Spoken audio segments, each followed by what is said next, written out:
Salve, salve, meus amiguinhos! A indústria da moda é a nova cara do neocolonialismo? Eu sou o professor André Branco, eu estou aqui para fazer o tema de redação da semana 16 e aí você vai me acompanhar, né? Como que ficou esse texto, como é que ele foi elaborado, quais repertórios eu utilizei, quais recursos coesivos, quais operadores argumentativos e como é que esse texto foi encaminhado. Bora lá para você descobrir agora!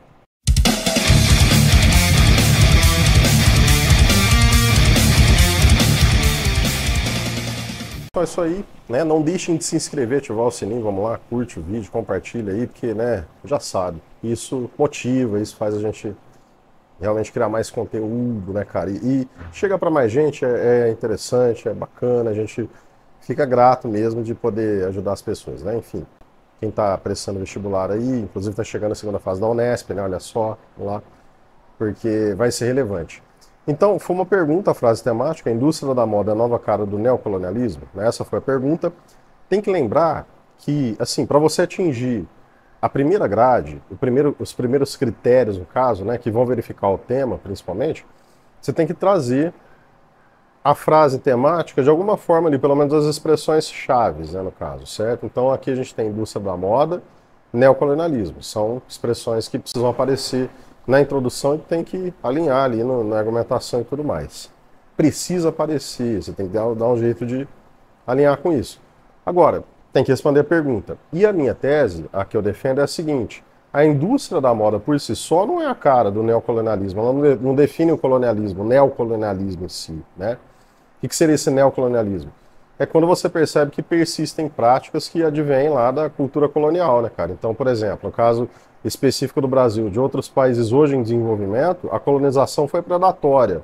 Foi uma colonização de doer. Nossa, é de moer o fígado, cara. Foi uma colonização que trouxe malefícios, né, ao longo do tempo aí, que são, né, impactados até hoje, assim, são verificados até hoje. E o neocolonialismo, ele diz respeito justamente à manutenção dessas práticas. O colonialismo em si explorou duas coisas, pessoas e território, de maneira predatória, tanto que você tem, na época colonial, a escravização de seres humanos, no caso do Brasil, indígenas e africanos que foram trazidos para cá. E você tem também uma exploração muito predatória do próprio ambiente, né? Então, tipo, os recursos do ambiente, o modo como o ambiente é tratado, né, vai ser também foco aí de políticas neocoloniais, porque essas políticas elas visam ao crescimento econômico, né? Então, são países mais poderosos que vão explorando os países menos poderosos. Rapaz, tá certo isso. No sentido de você ter a manutenção de uma economia específica e gerar lucro, lucratividade, né? Então isso é a esfera neocolonial. A indústria da moda, ela não é, né, a mácula neocolonial, ela não é o neocolonialismo em si. Ela na verdade reproduz, né, muitas vezes práticas neocoloniais. Só que a fast fashion, particularmente, é mais complicada, porque ela vai realmente produzir peças mais baratas, que realmente são descartadas assim com mais, com mais rapidez, porque elas não duram tanto, têm baixa qualidade, por isso que são mais baratas. Para que você produza, você explora recursos. O poliéster, claro que, né, para ser produzido, ele gera uma série de impactos. E o descarte também é complicado porque vai gerar acúmulo, por exemplo, de resíduos plásticos, né?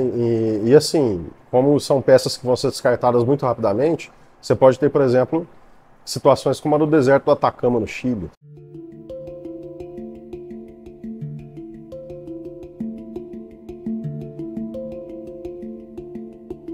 Né, em que você tem o maior cemitério de roupas do mundo, então que gera uma poluição bastante degenerativa assim, do ambiente. Então, cara, para a produção você vai ter tingimento, por exemplo, gasta água. Você vai ter água residual, né, que vai também poluir pra caramba. Então, esses impactos ambientais, eles vão desde mudanças climáticas até uma poluição do ambiente que pode ser insustentável também. E no caso da exploração de pessoas, né, a gente percebe que a fast fashion, para as peças ficarem ainda mais baratas, né, essas são as peças que a gente vai acumulando, usa, depois joga fora, usa, joga fora, você não tem um ciclo de descarte interessante, importante, mas para ficar mais barato ainda, a mão de obra tem que ser barata. Então, essas peças muitas vezes são fabricadas em países em desenvolvimento que vão, né, na verdade, servir como uma espécie de quintal de fábrica ali para essas peças serem produzidas. O Brasil é um desses países, né? Isso acontece bastante aqui.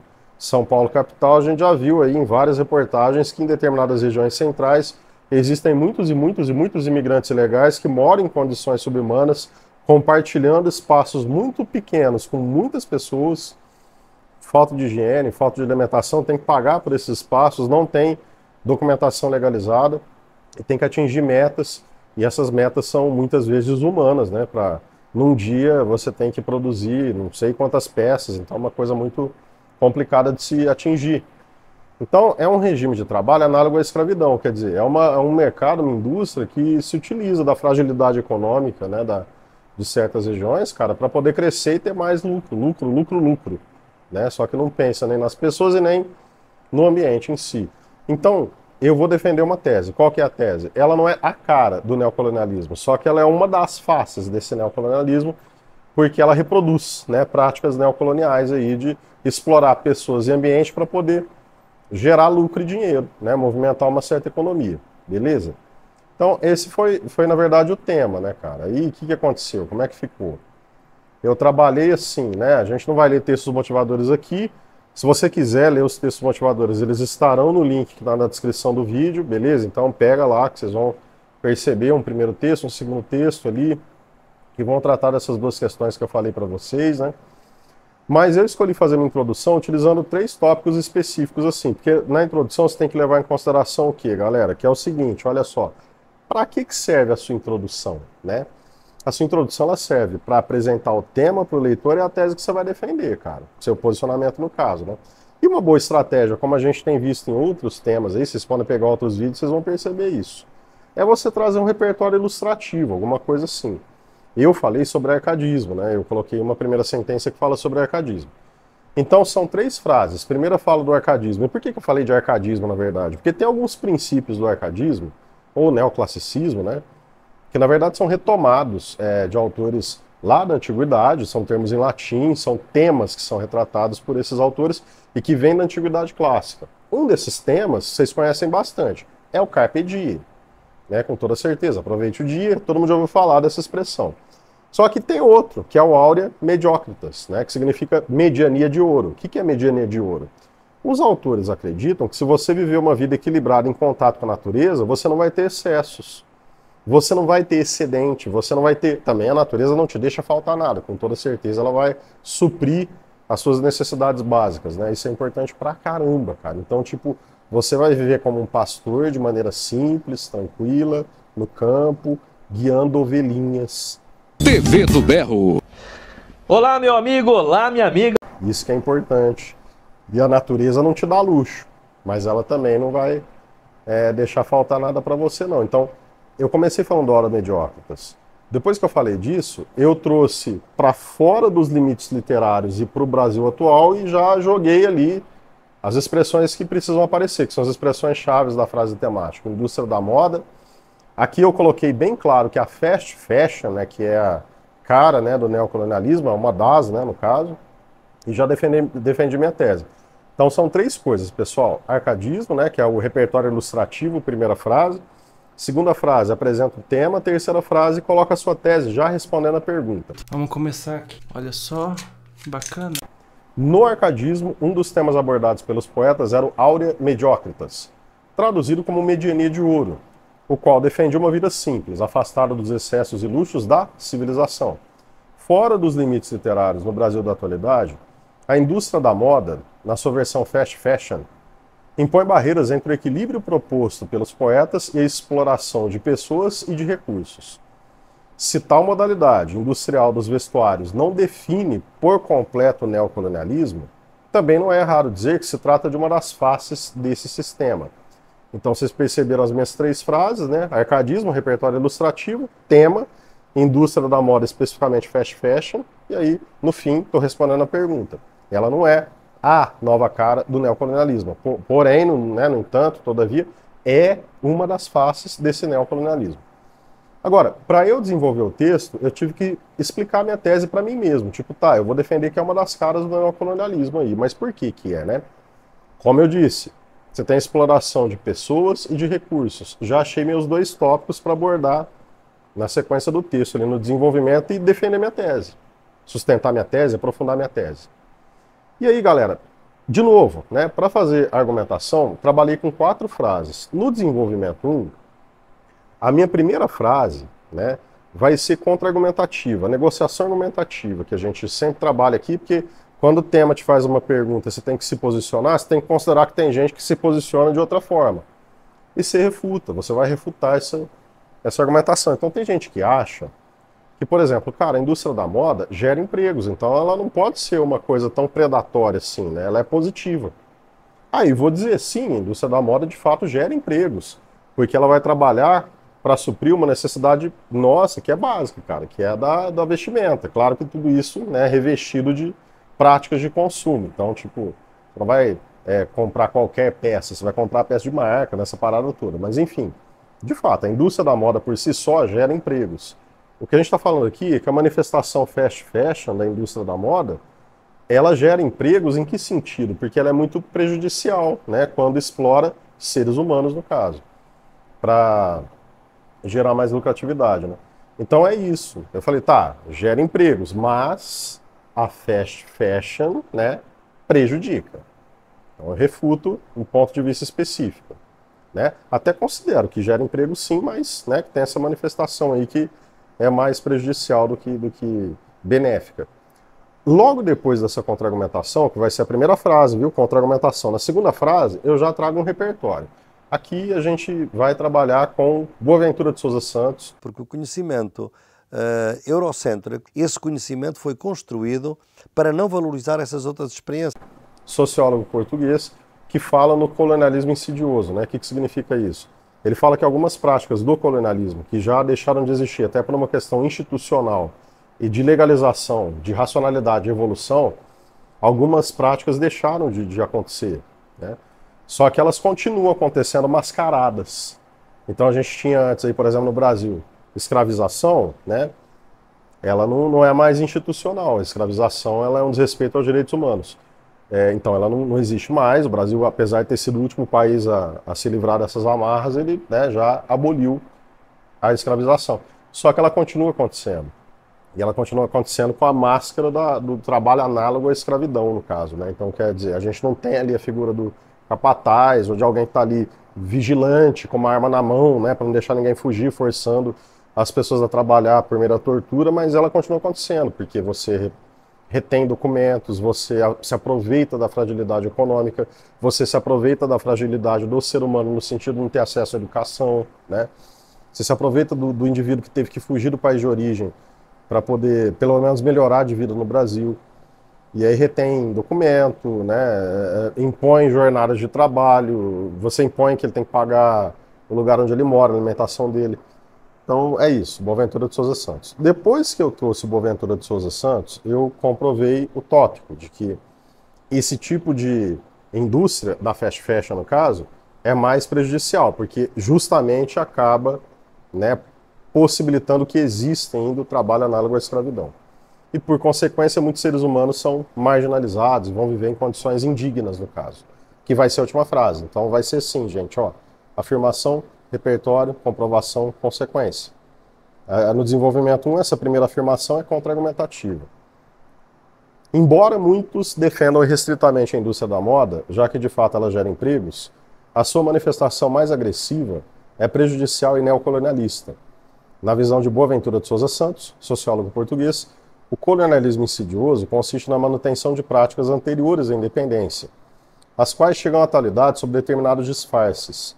Nesse contexto, a produção de itens de vestuário de baixo custo e rapidamente descartáveis se utiliza em muitas situações de mão de obra barata, visando a máxima lucratividade, o que viabiliza a existência da escravidão, prática da época da exploração da colônia pela metrópole portuguesa, na modernidade. Por conseguinte, muitos indivíduos, alguns deles imigrantes de países do Mercosul, bem como outros, marginalizados e desfavorecidos, são forçados a trabalhar em condições indignas para alimentar grandes marcas. Então, tá ali as 4 frases. Eu vou utilizar também mais 4 frases agora para compor o desenvolvimento 2.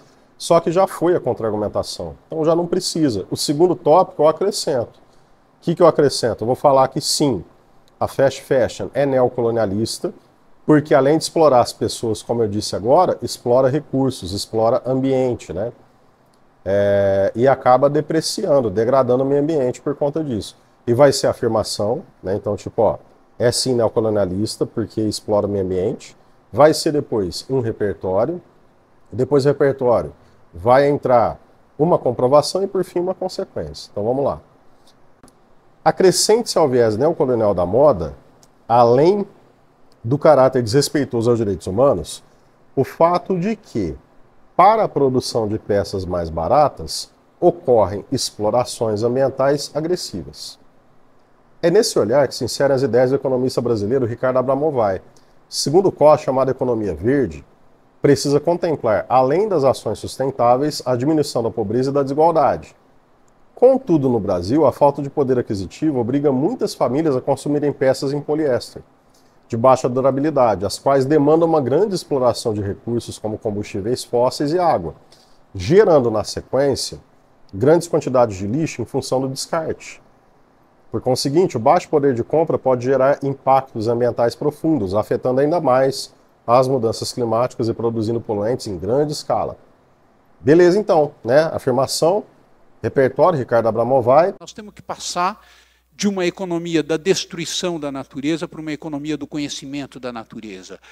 Comprovação? Como assim comprovação? Para o Ricardo Abramovay, economia verde a gente está muito associado ainda, né? A gente associa muito assim a produto sustentável de uma forma geral. Então, beleza, tá, entendi, professor. Então quer dizer que se eu vou comprar um produto lá, né, e na prateleira está escrito que ele, o produto Y, não utiliza, por exemplo, testes em animais, e o outro não diz nada no rótulo, eu vou comprar o primeiro. É isso, né, mais sustentável. Você acredita que seja mais sustentável o negócio ali. Ou senão que, né, ali tem livros que trabalham com reflorestamento, editoras, né, com reflorestamento ambiental e tudo. Mas vai comprar aquele que tem mais responsabilidade. Só que assim, geralmente, cara, você pensar em alimento, por exemplo, né, aquilo que é mais sustentável é mais caro, né? Se a gente for buscar uma alimentação mais saudável nesse sentido, é caro, não é todo mundo que consegue o preparo, né, o tempo para preparar e o tempo também disponível para trabalhar e comprar essa parada toda aí, cara. Então é difícil, não é todo mundo, não é acessível. Então, para o Ricardo Abramovay, economista, que defende a economia verde e sustentável, evidentemente, né, ela não pode ser só voltada para essas questões ambientais exclusivamente, ela também tem que ser voltada para elas, claro. Mas diminuir a pobreza é um ponto importante, porque aí as pessoas têm condições de pensar, pelo menos, em consumir alguma coisa mais sustentável. Porque aí, né, você vai ter mais grana circulando, cara, beleza? A parada é essa. Só que no Brasil, aí vem a comprovação, usei com tudo, né? No Brasil, a falta de poder aquisitivo leva as pessoas a comprarem peças mais baratas, né? Elas são obrigadas a fazer isso. Só que essas peças, muitas vezes, utilizam recursos que vão degradar ainda mais o ambiente, né? Na sua produção, o descarte também ainda vai trazer mais malefícios, porque é um descarte que a peça durou pouco, foi jogada fora, tem resíduo plástico, muitas vezes, nessas peças que vão para os oceanos e vão demorar muito tempo para se degradarem no ambiente, né? Então, a consequência disso, aceleração de mudanças climáticas e poluição. Eu tô simplesmente pasmo, velho. Né? Beleza? Agora, o tópico, vocês viram que eu acrescente-se ao viés neocolonial. Podia ser alguma coisa menos, né? Podia ser mais direto, podia ser uma coisa mais simples. É mais bonito, é mais atual, é mais presença. Beleza? Você pode usar um além disso? Pode, cara. Além disso, as explorações ambientais agressivas na produção de peças mais baratas enfatizam o caráter neocolonial da fast fashion, né? Então pode também fazer alguma coisa mais simplificada, que eu trabalho sempre com algo que possa ampliar os operadores argumentativos ali, porque é uma né, um dos critérios, no caso, o critério C, que é da microestrutura, né, no caso da Unesp, e que vai verificar se você utilizou um bom repertório desses operadores argumentativos e desses conectivos, né, no caso, certo? Então, se eles foram bem empregados, no caso, de maneira correta, de maneira diversificada, fora também no critério C as questões gramaticais do texto em si. Por último, pessoal, vem a conclusão do texto. O que eu fiz na conclusão do texto? Reforcei minha tese, que é o primeiro ponto. Depois de reforçar a tese, aquilo que eu estou defendendo, você vê que é do início ao fim do texto que eu defendo a mesma coisa, o texto é previsível, né? Então, na introdução, eu falei, olha, não é a cara do neocolonialismo, mas é uma das faces. A fast fashion, sim. Aí, durante toda a minha argumentação, eu defendi essa minha ideia de que, de fato, é uma das caras, e, por fim, eu reforço essa tese, né? No meu tópico, a primeira frase é, portanto, a fast fashion é uma das faces do neocolonialismo. Não, claro que não com essas palavras, mas a ideia é essa. Isso por quê? Aí eu vou retomar alguns pontos da minha argumentação, para fazer aquela retomada por síntese. Mas é só retomar, resumidamente, o ponto final? Não, você tem que trazer algum tipo de ampliação, alguma coisa diferente ali. Senão vai ficar repetitivo. Não pode. A repetição, que a gente chama de tautologia, afeta a coerência. Parece que você não teve projeto, não teve planejamento. Você não pode repetir a mesma ideia no texto, não é? Você tem que ampliar, você tem que caminhar, tem que ter progressão temática no texto. E aí eu vou trazer, em penúltimo lugar, uma frase para sugerir alguma coisa, que não é propósito de intervenção, que nem no Enem, é uma ação simples mesmo ali que eu coloco, para poder fazer o encaminhamento do final do texto ali. A última frase. A última frase retoma a primeira. E qual que foi a primeira? Aurea mediocritas, carpe diem, tá bom? Então vamos lá. Portanto, a fast fashion emprega práticas análogas às neocolonialistas exponencialmente. Isso porque reproduz condições de séculos passados ao favorecer a persistência do trabalho análogo à escravidão, aproveitando-se de fragilidades econômicas que violentam os direitos humanos. Além disso, a exploração irrestrita de recursos e a produção de poluentes refletem as práticas imperialistas de colonização depredatória efetivadas contra países em desenvolvimento desde tempos imemoriais. Nesse cenário, favorecer maior equidade econômica é uma chave importante no combate ao consumo de peças que, para serem fabricadas, desgastam as pessoas e o planeta. Dessa forma, o equilíbrio do Aurea mediocritas será elemento de combate ao neocolonialismo. Fechei. Então vocês estão percebendo assim, né? Tipo, qual que é o reforço de tese aqui? Emprega práticas análogas às neocolonialistas exponencialmente. Então eu falei sim, né? É uma das caras do neocolonialismo. Retomei o quê? Primeiro, a questão da exploração de pessoas, né? Trabalho análogo à escravidão. No entanto, ampliando. O que eu utilizei para ampliar aqui, né?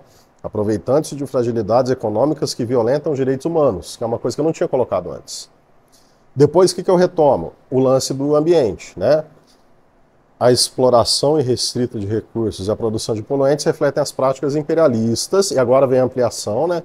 Olha lá, práticas imperialistas de colonização depredatória efetivadas contra países em desenvolvimento desde tempos imemoriais. Essa última parte que eu li agora é uma ampliação, que eu não tinha trazido antes. Venho com uma proposta, equidade econômica, que é o combate à pobreza, lá do Ricardo Abramovay, né? Beleza? E aí, cara, eu faço o desfecho, né? Retomando Aurea mediocritas, mediania de ouro, né? Vamos viver em equilíbrio. Vamos viver tranquilos, em contato com o quê? Com a natureza. Lembra disso. Pessoal, é isso. Agora, você pode, né, seguir a página no Instagram, deve, aliás, fazer isso, porque tem bastante dica ali também, @brancoprofessor. Segue o do Voz Humanas, @vozes.humanas.red, que está aparecendo aí para vocês, beleza? E não se esqueçam que tem no vídeo anterior aí, né, que a gente fez sobre a prova paulista, né, tem uma perguntinha no final do vídeo, e essa pergunta, se for respondida de maneira coerente, ela te dá o direito de participar aos nossos sorteios aí de bolsas, né, para você fazer o curso de redação ou presencial ou online em 2024, tá? E aí, galera, presta atenção, porque esse QR Code que está na tela, ele serve para você acessar o formulário de inscrição do curso, do Vozes Humanas, especificamente, tá bom? Tem a outra modalidade, o Voz Humanas funciona comigo, eu vou trabalhando as técnicas estruturais com vocês, e na mesma aula, ao mesmo tempo, o professor Marco, que trabalha a questão do repertório, história, filosofia e sociologia, né? Ali nós vamos trabalhando em conjunto, fazendo um bate-bola para poder construir os caminhos para o seu texto ficar da hora. Se você ler bastante, se você tiver segurança para escrever um texto, que é o que a gente vai dar para você, você vai conseguir ter uma boa proficiência, suas notas vão ficar boas. E o mais importante, a sua visão de mundo se amplia, beleza? Então se liga, pega o QR Code, faz a sua inscrição, responda as perguntas, participe, segue o Branco Professor, segue o Voz Humanas, que tem muito sorteio vindo por aí. Até a próxima.